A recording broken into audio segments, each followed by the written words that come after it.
When we're asked to rationalise a fraction, we need to think about eliminating any surds from the denominator, because you don't like to have surds on the denominator of a fraction. Now to do this, we need to multiply it by something called the conjugate pair. Now the conjugate pair is exactly the same as the denominator, except we change the sign. So if it's a plus, it becomes a minus. If it's a minus, it becomes a plus. Now to change a fraction, we don't actually like to change the value. So what we need to do is multiply by a fraction that has the same on the numerator as it does on the denominator, because any number divided by itself gives you 1. So we've multiplied by 1, which means we have not changed the value.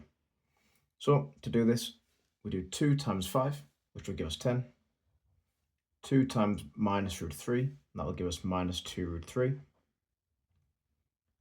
However, on the denominator, we've got 2 terms multiplied by 2 terms.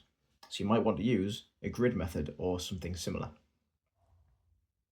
Now when I use the grid, we don't use the top box, but we put the first 2 terms along the top, so 5 and root 3, and we put the second 2 terms down the side, so 5 and minus root 3. When we multiply these together, we will get 25, 5 root 3, minus 5 root 3, and then root 3 times root 3 gives us root 9, which would be 3.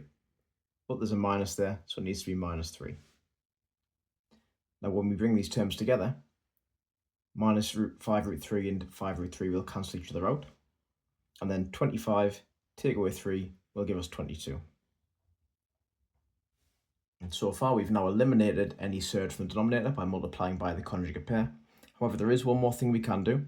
And because 10, 2 and 22 are all in the 2 times tables, we can divide through by 2. And when we do that, we will get 5 minus 1 root 3, or just root 3, all over 11.